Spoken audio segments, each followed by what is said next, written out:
Hello everyone, I am Ibadur Rahman and today I am going to start chapter 5 Heat of class 7 Physics.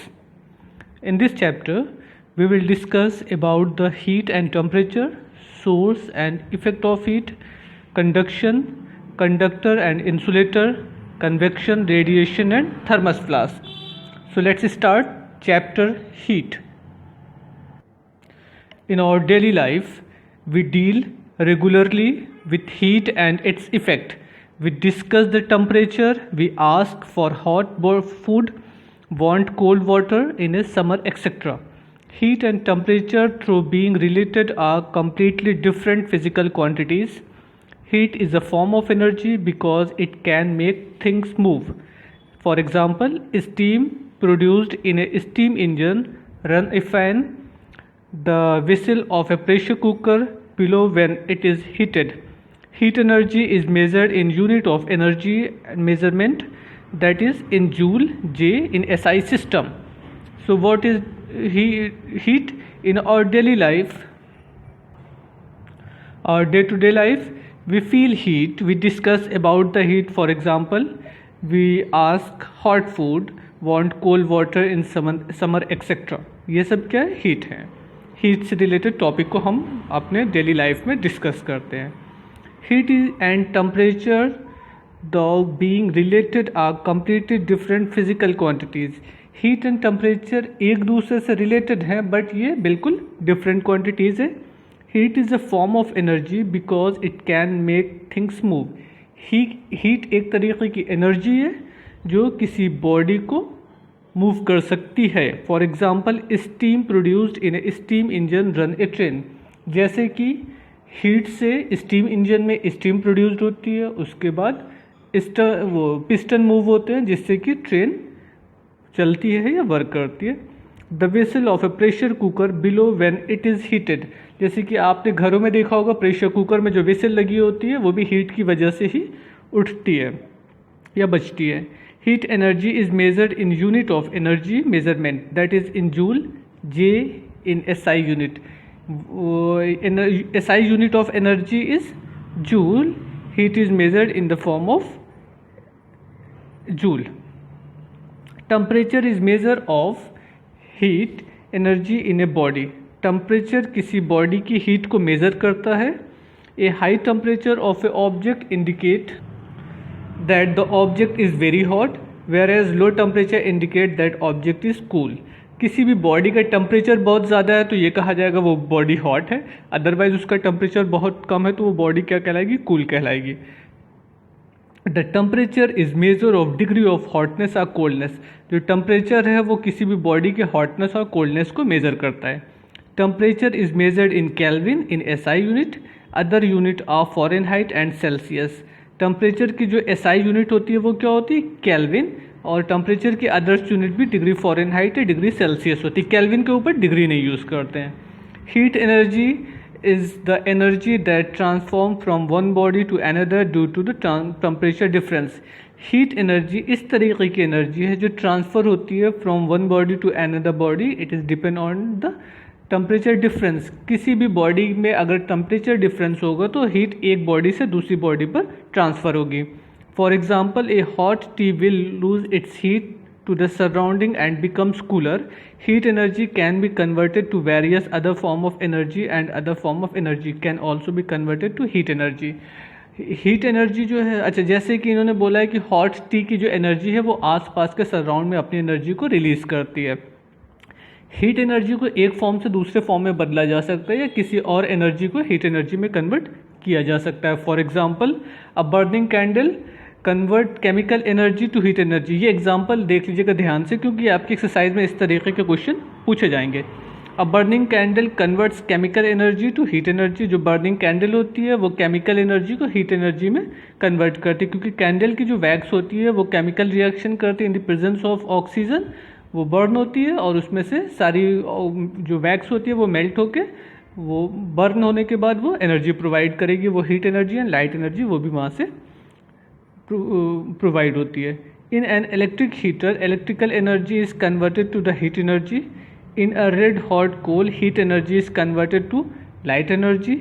In a steam engine heat energy is converted to mechanical energy.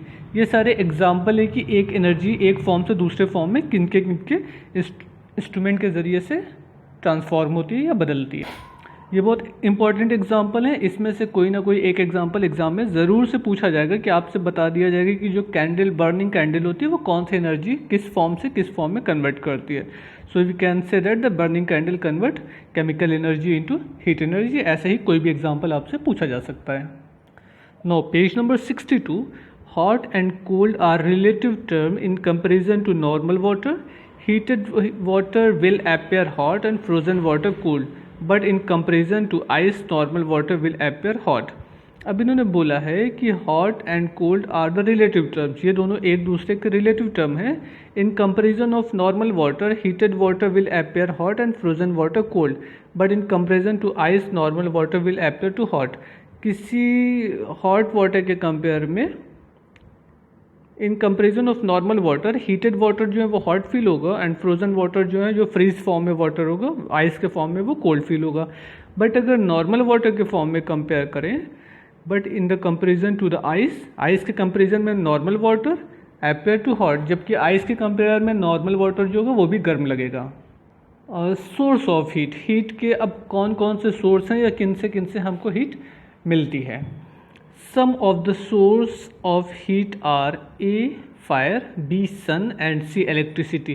Mainly तो ये आप जो अपने daily life में देख रहे होंगे, ये सारे सोर्स ऐसे हैं जिनसे हम हीट मिलती है। हमको फायर से मिलती है, सन एंड इलेक्ट्रिसिटी से मिलती है। Fire has been used as a source of heat for cooking and heating since olden days. पहले के ज़माने में, पहले के दिनों में क्या होता था, फायर को यूज़ किया जाता था हीटिंग में और हीट को प्रोवाइड करने के लिए, उससे हम अपने खाने को पकाते थे। The sun is the ultimate source of heat energy. Electricity can be use to give heat as in the case of the heater, geyser etcetera. Sun जो होता है वो एक अल्टीमेट सोर्स ऑफ एनर्जी है, उसकी हीट एनर्जी कभी भी ख़त्म होने वाली नहीं है, ऐसा सोर्स है। और इलेक्ट्रिसिटी से भी हम हीट एनर्जी हमको मिल सकती है, जैसे कि हम इलेक्ट्रिक गीज़र या इलेक्ट्रिक हीटर में देखते हैं। आपके घरों में आप कपड़े पे प्रेस करते होंगे तो वहाँ पे भी तो इलेक्ट्रिसिटी से हीट ही प्रोवाइड हो रही होती है, तो प्रेस का एग्जांपल भी आप दे सकते हैं।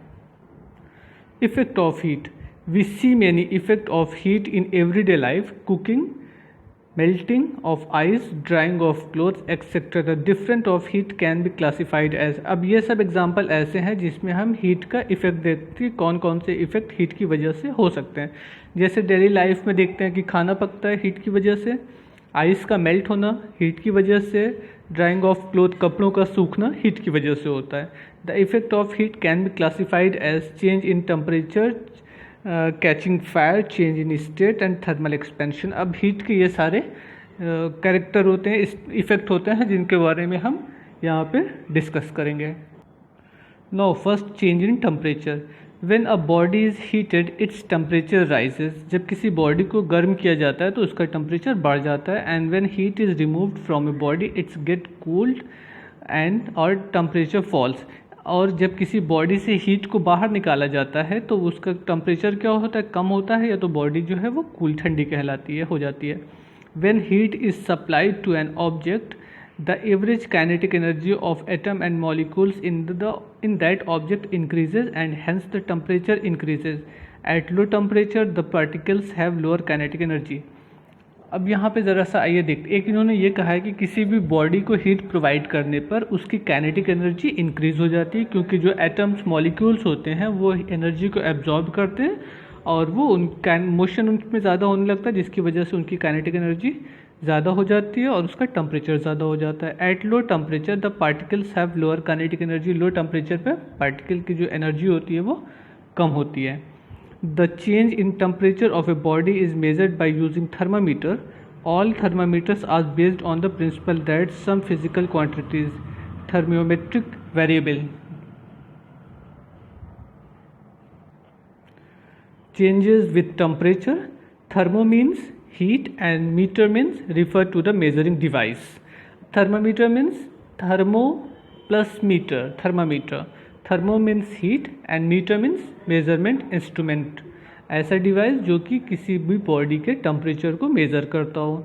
thermometer of different type, but the simplest one are liquid thermometer.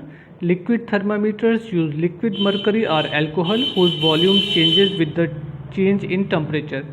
जो थर्मामीटर होते हैं वो बहुत अलग अलग तरीके के आते हैं, लेकिन जो मेन थर्मामीटर मोस्टली यूज़ होता है वो लिक्विड थर्मामीटर होता है, जिसमें लिक्विड फॉर्म में कौन चीज़ फिल होती है, मरकरी और alcohol.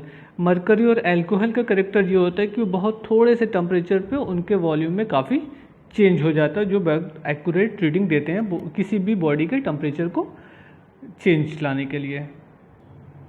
Now temperature scale, there are 3 temperature scale, the Celsius scale, Fahrenheit scale and the Kelvin scale. The relationship between the 3 scale is C upon 100 degree Celsius, K minus 273 upon 100 and F minus 32 upon 180 degree Celsius. Basically 3 types of thermometer use होते हैं. First Celsius scale, Fahrenheit scale and Kelvin scale. Celsius, Fahrenheit and Kelvin scale के बीच में जो relation होता है वो C upon 100, K minus 273 upon 100, F minus 32 upon 180. When degree Celsius is a value of temperature in Celsius, K is the temperature in Kelvin and degree F is the temperature in Fahrenheit. जबकि C जो है Celsius, C जो है वो Celsius में होगा, K kelvin में होगा और F फ़ारेनहाइट में होगा. अब Celsius, kelvin and Fahrenheit scale में होता क्या क्या है ज़रा से समझिएगा. सेल्सियस स्केल में जो लोएस्ट पॉइंट होता है वो 0 डिग्री सेल्सियस और जो हाईएस्ट पॉइंट होगा वो आपको 100 डिग्री सेल्सियस होगा. केल्विन में जो लोएस्ट पॉइंट होता है वो 273 kelvin and highest point 373 kelvin. And Fahrenheit में lowest point 32 degree Fahrenheit and highest point 212 degree Fahrenheit. जो डिग्री सेल्सियस है वो फ्रॉम 0 to 100 डिवीज़न होते हैं, 100 पार्ट्स होते हैं और each part is known as 1 degree Celsius. For kelvin scale lowest part and great highest part, इसके बीच में 100 पार्ट होते हैं, मतलब जो भी डिस्टेंस हुई उसके 100 सेक्शन कर दिए जाते हैं and each section is known as the 1 Kelvin. Fahrenheit scale start with 32 degree Celsius and highest point is upper fix point is 212 degree Celsius. इसके बीच की जो डिस्टेंस होती है वो टेम्परेचर होता है उसको 180 पार्ट्स में डिवाइड किया जाता है and each part is known as 1 degree Fahrenheit. तो इसका 1 पार्ट, इसका 1 पार्ट और इसका 1 part means 1 part of degree Celsius, 1 part of kelvin and 1 part of degree Fahrenheit related such as C upon 100, K minus 273 upon 100 and F minus 32 upon 100. What is the lower and upper fixed point? The lower fixed point in any thermometer is the temperature of melting ice and the upper fixed point is the temperature of the boiling point. अब इसमें lower fixed point and upper fixed point का sense ये है कि वो किसी भी temperature का वो लोअर फिक्स्ड पॉइंट होगा जिस पर कि आइस मेल्ट हो जाए. मीन्स आइस का जो मेल्टिंग पॉइंट होगा, मेल्ट होने का जो पॉइंट होगा वो लोअर फिक्स्ड पॉइंट कहलाता है. तो डिग्री सेल्सियस के लिए lower fixed point 0, kelvin scale के लिए lower fixed point 273 and Fahrenheit के लिए lower fixed point 32 degree Fahrenheit. Otherwise you can say that in degree Celsius scale, in Celsius scale melting point 0 degree Celsius, in Kelvin scale melting point 273 degree Celsius and in Fahrenheit scale melting point of ice is 32 degree Fahrenheit and upper fixed point is boiling of point of water means जिस temperature पे water boil करने लगता है वो क्या कहलाएगा, अपर fixed point कहलाएगा. इन Celsius scale 100 degree Celsius is upper fixed point means boiling point of water is 100 degree Celsius. Celsius scale पर जो फ्रीजिंग पॉइंट ऑफ आइस होगा, मेल्टिंग पॉइंट ऑफ आइस होगा मीन्स आइस जिस टेम्परेचर पर melt होगी वो 0 degree Celsius and water जिस temperature पे बॉयल होने लगेगा वो 100 degree Celsius. In kelvin scale melting of ice means ice जिस टेम्परेचर पे मेल्ट होगी वो 273 केल्विन एंड वाटर जिस टेम्परेचर पे बॉयल होना शुरू हो जाएगा वो 373 केल्विन. फ़ारेनहाइट स्केल में melting point of ice is 32 degree Fahrenheit means जो आइस मेल्ट होगी वो 32 डिग्री पर होगी और जो वाटर बॉयल होगा वो 212 डिग्री फ़ारेनहाइट पर बॉयल होगा. नाउ पेज नंबर 63, यहाँ पे देखिएगा कुछ चीज़ों के टेम्परेचर रिलेशन दिए गए, कंपेरिजन दिए गए हैं कि जैसे बॉइलिंग वाटर फ़ारेनहाइट स्केल में 212 डिग्री सेल्सियस स्केल पे 100 degree Celsius and kelvin scale पर 373. रूम टेम्परेचर सपोज कर लीजिए हम लोग नॉर्मली जैसे एसी का रूम टेम्परेचर रखते हैं 23 डिग्री सेल्सियस. फ़ॉरेनहाइट में उसको देखेंगे तो वो 72 degree Fahrenheit and in kelvin 296 kelvin. Freezing point of ice 0 degree Celsius. Freezing point for water at kelvin scale Fahrenheit scale 32 degree and freezing point of water at kelvin scale 273। Absolute zero क्या होता है? For Fahrenheit -460 -273 and for kelvin scale 0। Now comparison between mercury and alcohol thermometer. अब mercury और alcohol thermometer का comparison किया जाता है, कौन सा बेटर है या क्यों यूज़ होता है। Mercury is an opaque shining liquid that does not stick to the glass. Its boiling point is 357 degrees Celsius and freezing point is -39 degrees Celsius.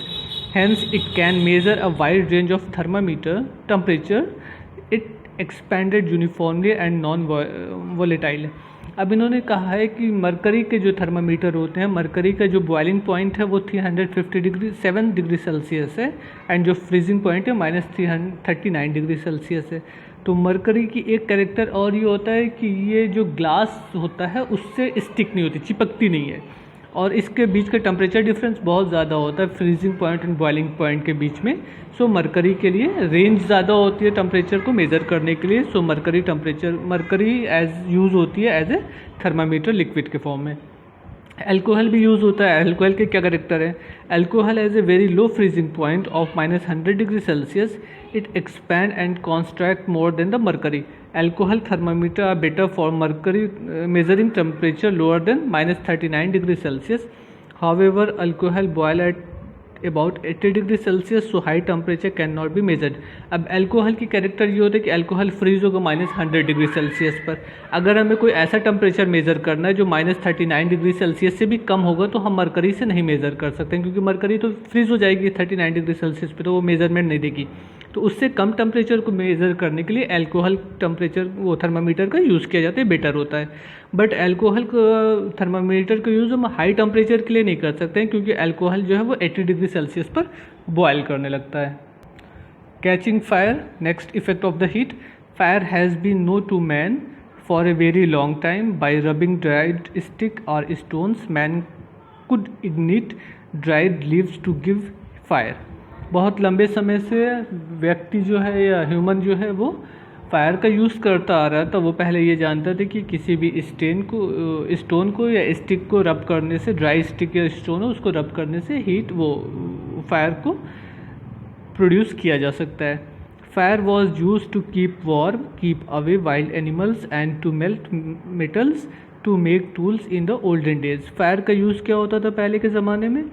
अपने आप को गर्म रखने के लिए, घरों को गर्म करने के लिए, जानवरों को अपने से दूर भगाने के लिए, चीज़ों को मेल्ट करने के लिए या मेटल के मेल्ट करने के लिए इस्तेमाल किया जाता था। Fire is a rapid chemical change taking place in the presence of oxygen in which light and heat are produced and chemical energy is released.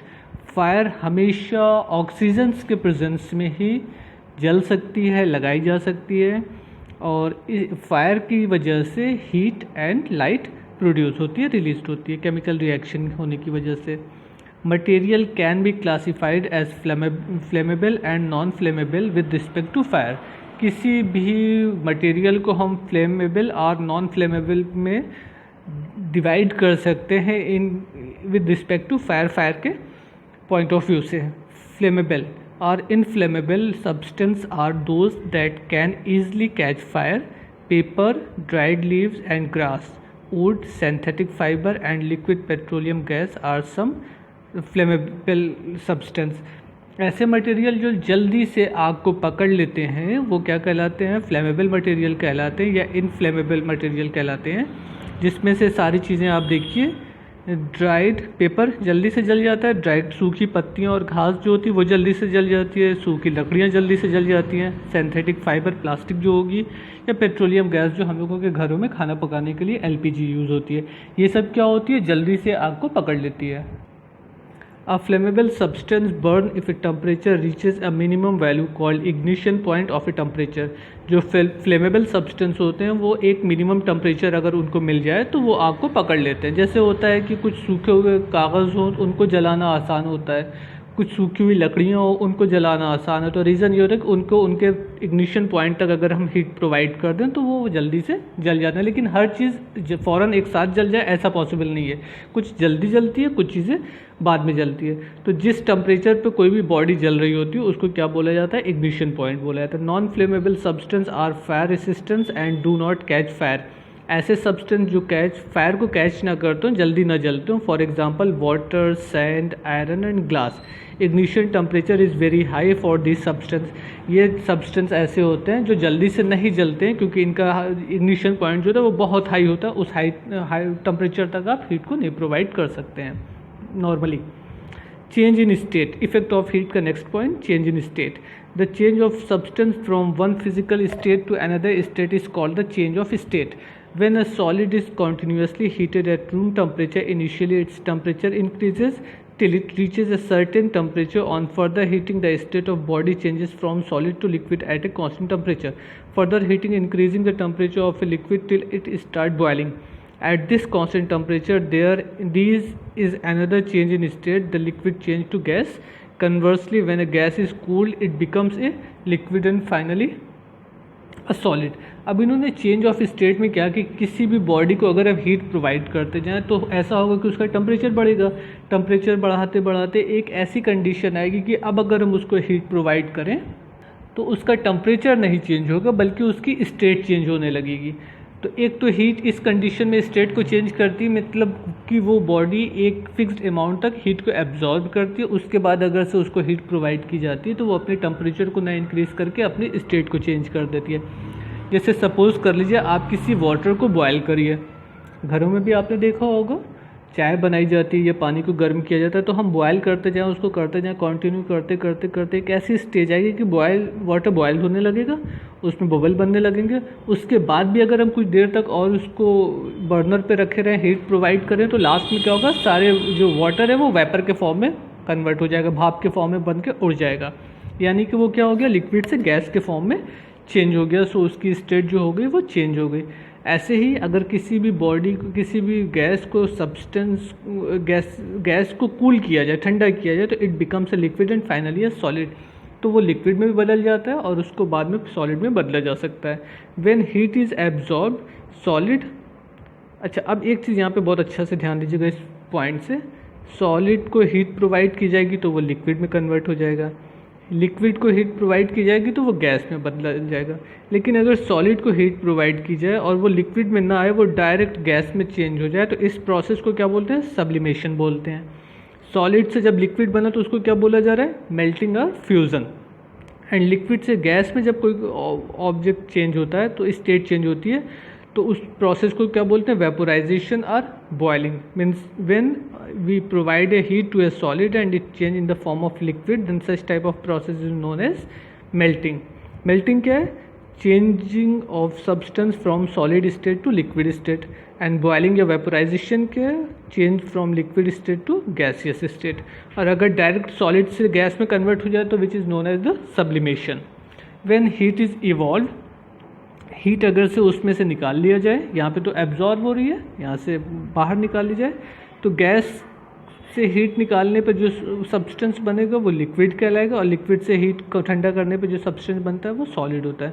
Suppose कर लीजिए हमने वाटर वेपर को कूल किया तो वो लिक्विड में कन्वर्ट हो जाएगा, उसको ऑल कूल करते चले जाएं तो at the end of the state वो क्या होगा, सॉलिड में कन्वर्ट हो जाएगा। और डायरेक्ट गैस से जो सॉलिड में चेंज होता है उसको क्या बोलते हैं, डिसब्लिमेशन।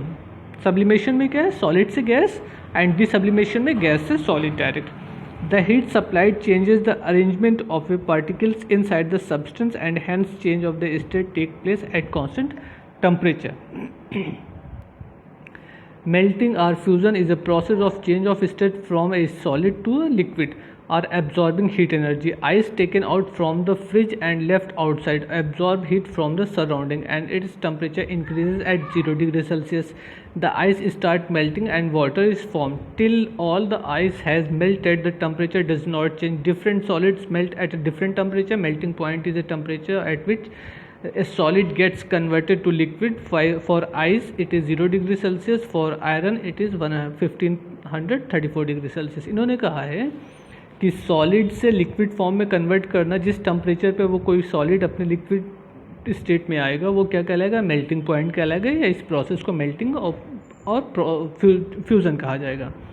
अब उन्होंने कहा कि जैसे आपने रेफ्रिजरेटर से आइस को निकाल के बाहर रख दीजिए तो आइस आपका सॉलिड फॉर्म में है, वो मेल्ट हो जाएगा 0 डिग्री सेल्सियस के वाटर में। मीन्स पहले आइस क्या होगा, आइस चेंज होगा लिक्विड में, आइस का टेम्परेचर 0 डिग्री सेल्सियस और जो मेल्ट होने के बाद लिक्विड फ़ौरन उसी टाइम बनेगा उसका टेम्परेचर 0 डिग्री सेल्सियस। अब अगर हम और देर तक रखे रहें तो वो उसका टेम्परेचर धीरे धीरे बढ़ेगा। बट सॉलिड से लिक्विड स्टेट में जब आ रहा है तो उसका टेम्परेचर रुका होगा, उसका टेम्परेचर सेम है। मीन्स आइस का टेम्परेचर 0 डिग्री सेल्सियस और जो उसी आइस से मेल्ट होकर लिक्विड बन रहा है उसका टेम्परेचर भी 0 डिग्री सेल्सियस ही होगा। बॉइलिंग क्या होता है, बॉइलिंग और vaporisation, it is a process और change of state of liquid to a gas and absorbing heat energy. Boiling का मतलब हो गया कि किसी भी लिक्विड से गैस फॉर्म में कन्वर्ट होना क्या कहलाएगा, बॉइलिंग कहलाएगा। ये कब होगा, जबकि वो सब लिक्विड आपको हीट को एब्जॉर्ब करे। On heating a liquid its temperature continuously increases till it undergoes a change of state and becomes vapor. The temperature at which a liquid converts into vapor is called boiling point. The boiling point of water is 100 degrees Celsius. Boiling point will decreases as pressure of atmosphere decreases. अब इन्होंने कहा है कि boiling point क्या है, जिस temperature पे कोई भी लिक्विड गैस फॉर्म में कन्वर्ट हो जाए वो टेम्परेचर आपका क्या कहलाएगा, बॉइलिंग पॉइंट कहलाएगा। फ्रीजिंग और solidification, it is a change of state from liquid to solid on liberation of heat और ऑन कूलिंग। फ्रीज और सॉलिडिफिकेशन का मतलब हो गया change state from liquid to solid state, means किसी लिक्विड से सॉलिड फॉर्म में कन्वर्ट हो जाना फ्रीजिंग प्रोसेस कहलाता है। जैसे वाटर को फ्रीज में रख दिया जाए रेफ्रिजरेटर में और वो आइस में कन्वर्ट हो जाए तो ये प्रोसेस क्या होगी, आपकी फ्रीजिंग होगी। क्यों, लिक्विड सॉलिड में कन्वर्ट हो रहा है तो ये फ्रीजिंग कहलाएगा। Water freezes at 0 degree Celsius, the melting point and freezing point are the same. Freezing is used for food preservation as it slow growth of the bacteria, microorganisms, etc. Condensation, it is a change of state from gas to liquid. Dew formation on leaf is due to the condensation of water vapor. The fixed temperature at which gas or vapor condense to form liquid is called the condensation point. Condensation क्या है, it is a change of state from gas to liquid. अब देखिए opposite process हो रही है, liquid से gas होता तो वो क्या कहलाता, आपका वेपोराइजेशन कहलाता। यहाँ पे क्या हो रहा है, गैस से वेपर में, गैस से लिक्विड में कन्वर्ट हो रहा है तो ये क्या कहलाएगा, कंडेंसेशन कहलाएगा। The fix temperature at which the gas और vapour condense to form liquid is called the condensation point. Means वो पॉइंट जिस पर गैस वेपर कन्वर्ट हो जाते लिक्विड में कंडेंसेशन पॉइंट कहलाता है। The condensation point and boiling point are the same. ये दोनों पॉइंट क्या होते हैं, सेम होते हैं। evaporation, it is a process by which a liquid from the surface change state to become vapor at a temperature lower than its boiling point. Evaporation take place at all temperature from liquid surface, but the rate of evaporation increases if temperature increases. The energy required for change in state is taken from the surrounding, hence the evaporation causes cooling. Evaporation is a process by which the liquid from surface change state to becomes a vapor. Evaporation वो condition होती है, वो process होती है जिसमें surface के particle energy लेकर, liquid particle energy लेकर वेपर में कन्वर्ट हो जाते हैं, इवापोरेट हो जाते हैं, उड़ जाते हैं, वो वेपर के फॉर्म में कन्वर्ट हो जाते हैं। Evaporation take place at all temperature, ये पॉइंट बहुत अच्छा है। Evaporation take place at all temperature from the liquid surface, but the rate of evaporation increases. Evaporation की प्रोसेस जो वापस ज़्यादा हो सकती है अगर से टेम्परेचर बढ़ जाए। जैसे हम लोग कपड़ा सुखाते हैं बाहर, तो वो प्रोसेस जो होती है वो इवापोरेशन होती है। और जब घर में किसी पानी को या दूध को बॉयल किया जाता है तो वो प्रोसेस जो लिक्विड से वेपर के फॉर्म में कन्वर्ट हो रही है वो आपका वेपोराइजेशन है। Evaporation take place at all temperature, means every temperature पे जो प्रोसेस अकर होती है वो क्या कहलाएगी, इवापोरेशन कहलाएगी। And vaporisation take place at a fixed point, vaporisation point और boiling point. Evaporation and boiling में क्या डिफरेंस है? It is a slow process, boiling is a fast process. Surface layer of liquid evaporate, boiling take place throughout the liquid. यहाँ पे evaporation में सिर्फ surface particle, surface liquid particle ही part लेते हैं, जबकि बॉइलिंग में ऐसा नहीं होता। बॉइलिंग में ओवरऑल पूरे सारे पार्टिकल पार्ट लेते हैं। It take place at the temperature less than the boiling point. ये तभी पॉसिबल है जबकि टेम्परेचर बॉइलिंग पॉइंट से कम हो, और ये स्पेशली तब होता है जबकि temperature at a fixed boiling point हो, एक कांस्टेंट बॉइलिंग पॉइंट पर मिलेगा, तभी आपको बॉइलिंग की प्रोसेस होगी। Sublimation. It is the change of state of a solid into vapor directly without passing through the liquid phase. Camphor undergoes sublimation. Sublimation is used to purify compounds. Sublimation वो process है जिसमें कोई solid direct change हो जाए vapour के form में। जैसे उन्होंने बोला कैम्फर, जिसको हम लोग कपूर बोलते हैं, वो क्या होता है, सॉलिड फॉर्म में होता है। अगर उसको फ्री ऐसे एयर में रख दिया जाए तो वो सारा वो उड़ जाएगा या कन्वर्ट हो जाएगा गैस के फॉर्म में। तो सब्लिमेशन प्रोसेस कैम्फर में होती है, फिनोल्फ्थलीन गोली होती है। इस तरीके के जो मटेरियल प्रोसेस होती है वो क्या कहलाती है, सब्लिमेशन कहलाती है। Now next effect of heat, thermal expansion. Another effect of heat is the expansion. The change in size of a body material due to the heating is called the thermal expansion. Expansion means किसी चीज़ का बढ़ जाना, expand कर जाना, and thermal expansion means due to the temperature due to the heat means किसी भी body को अगर heat provide की जाए तो उसकी length size change हो जाता है, increase हो जाता है। तो this process is known as the thermal expansion, means expansion due to the thermal temperature heat. Thermal expansion, the length, area and volume increases when heat is supplied and decreases when heat is removed or cool take place. Thermal expansion में ये length, breadth, volume, area increase तब होगा अगर से heat ज़्यादा provide कर दी जाए, और डिक्रीज कब होगा जबकि हीट उस बॉडी को कूल किया जाए, मीन्स उसमें से हीट निकाल ली जाए या वो बॉडी हीट रिलीज कर दे। When atom and molecules absorb heat from a source, the molecules which are constantly in motion start vibrating with increased kinetic energy. They require more space to vibrate, so the object expand. इन्होंने कहा कि किसी भी atom के molecule को जब heat provide की जाती है तो वो हीट को एब्जॉर्ब करके उनके मोशन ज़्यादा होता है। अगर से काइनेटिक एनर्जी ज़्यादा होगी तो मोशन ज़्यादा होगा, वो वाइब्रेट दूर तक करेंगे। अब दूर तक वाइब्रेट करने के लिए उनको स्पेस ज़्यादा चाहिए। पहले मोशन करीब करीब हो रहा होता है, लेकिन जब उनके पास एनर्जी ज़्यादा हो जाती है तो मोशन दूर दूर होने लगता है। तो जब मोशन दूर दूर करेंगे तो उनको स्पेस की ज़्यादा रिक्वायरमेंट होती है, इसीलिए कोई भी सब्सटेंस हीट प्रोवाइड करने पर इंक्रीज हो जाएगा। Except for a few substance all solid, liquid and gases expand on heating, contract on cooling. कुछ ही सब्सटेंस ऐसे हैं, कुछ सब्सटेंस को छोड़कर बाकी ज़्यादातर सब्सटेंस ऐसे हैं जो हीट प्रोवाइड करने पर, उन सॉलिड, लिक्विड या गैस किसी भी फॉर्म में हीट प्रोवाइड करने पर उसमें एक्सपेंशन होता है। अब ये एक्सपेंशन किस किस तरीके का होता है। Linear expansion refer to increase in length when a solid is heated. Spherical superficial expansion refer to increases in area when the solid is heated, and cubical expansion refer to increases in volume when the solid is heated. Suppose हम किसी wire को heat provide करें, एक thin wire हो उसको heat provide करें तो सिर्फ उसकी लेंथ में चेंज होएगा इन कंपेयर टू उसकी रेडियस। सो वायर की लेंथ रेडियस के कंपेयर में ज़्यादा इंक्रीज होगी, so it is known as the linear expansion. Suppose we heat provide a metal sheet